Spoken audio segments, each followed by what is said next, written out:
story tyrant here. The one thing you have to do to make it as a writer.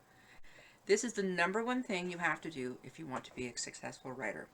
It's the only thing you have to do if you want to be a successful writer. You have to do it. Are you ready? You have to do what works for you. I'm going to say this again. You have to do what works for you. I was wondering what to talk about next. What would be a great tip? And I realized after talking to a couple of friends, I said I have to do more subjects for my YouTube channel. And it was time for more tips. So what's the one thing you have to do to make it as a writer? You have to do what works for you. You're saying, wait a minute, Tyrant, what are you talking about? Okay, one of the best pieces of advice, and this works for most people, is write every day. And that works for most people. I would say, from my experience, 70–80% writing every day really works for them, especially productivity-wise. But there is a percentage of people who can't do that. They can't do it because of their schedule, life getting in the way, or it simply isn't the way their creative muse works, the way their creativity works. And I know several people like this. One lady in 2 years, 3 years, 2–3 years, wrote 2 novels. One is a mystery, a really good mystery. I really enjoyed it. And the other is a science fiction serial, and I really enjoyed it. The goal of that, both pieces, well, the first piece was written as clearly as an overarching novel. The second piece, she wrote it in these chapters, and it had a surreal feel, but it was definitely science fiction flow. And when it comes together as a novel, it's going to work very well. Now, she cannot write, that's not true. She could write or could plan to write almost every day because she has the ability to adjust aspects of her schedule where she could have a time every day roughly that she could have for writing. She doesn't do that. She writes when the muse moves her. And then she uses that ability to shuffle time and only in those certain periods to do so. What she also does is she carries a pad and pen with her wherever she goes, the little book, little spiral book, and she carries a phone. I have another friend who, how did she put it? I only come up with my best stuff, no, I only come up with my best fixes when I'm doing something else and not at home and not near my desk. She carries her phone. She carries her phone and she talks into it or she types. She has a writing program on her phone and you'll see her, you're like, that's the longest text ever. And she goes, no, I'm finishing a chapter. Give me a second. And she'll kind of do this point form. It's her way of doing it. It's like a point form outline of what she's doing. And then she will go home and she will fill it in. So what works? Okay, so writing every day. If it works for you, it works for you. If it doesn't work for you because of schedule or whatever, or just not the way your muse works, then you don't do that. You have to do what works for you. As I said, this lady, actually, I know 2 ladies and 1 gentleman. He's the same way. Evil. Okay. I don't know his writing.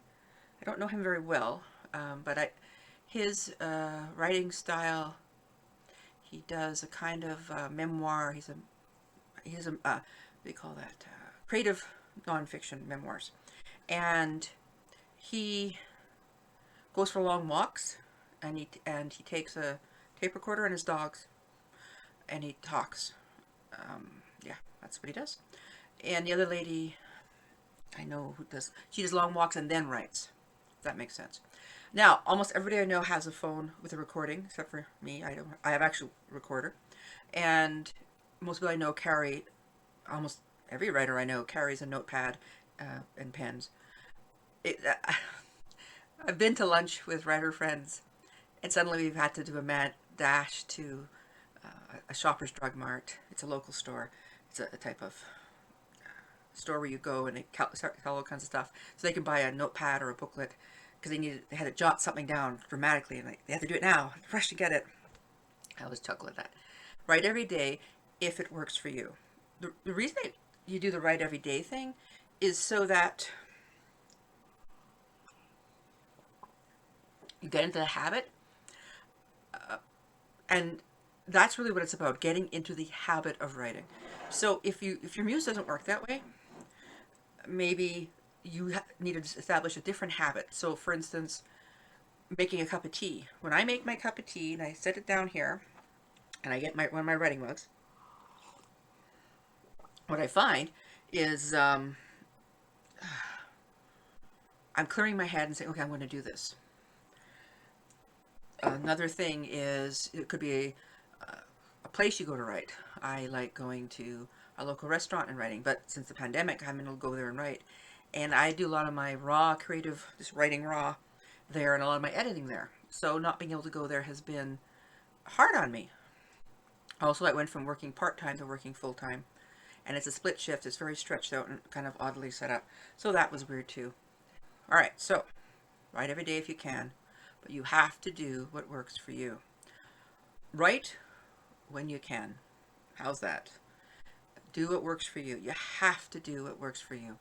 You're going to come across a lot of different writing methods. You're going to come across a lot of different ideas about how to be a better writer, how to be more productive. Some people say, well, if you're not doing, oh, yeah, word counts. That's another thing. Oh, you're not a productive writer if you're not doing 10,000 words a week. Pfft, no. Some weeks I literally consider 1,000 words. Wow, I did 1,000 words this week. Great. So I like word counts, and I like giving myself a weekly word count because my life is crazy right now. Some people like page counts. They say, okay, I want to say I've completed 2 pages. And other people want a combination. Again, what works for you? Oh, and it's because it works for you 2 or 3 months in a row doesn't mean that if life doesn't get crazy, it won't work then. You may have to adjust it so that something else works. So for instance, you might say, all right, for the last 3 months, I've been able to do 1,000 words a day, every day. And then you get sick, or your job takes a turn, you have to work more, or you get a different job, or you're starting up some classes, whatever. And suddenly you have less time. Well, then you're going to have to adjust.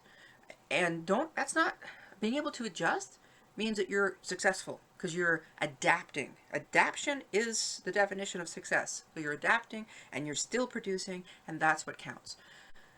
Also, sometimes you have to stop. I have told this to people and they've gotten kind of mad at me.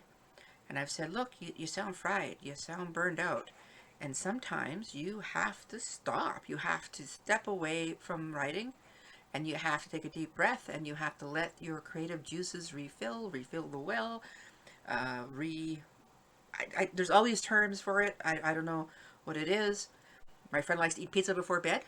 She likes to have 2 or 3 days where she just watches movies, goes for long walks with her dog, and has pizza before bed because it gives her great dreams. Her words, not mine. And then she'll have ideas and things will work out. And sometimes you just have to spend time with friends and family and be away from the writing for a time and let things percolate. And people watching. When was the last time you went and people watched? Well, it's kind of hard right now, but yeah. Okay, gotta go back to work.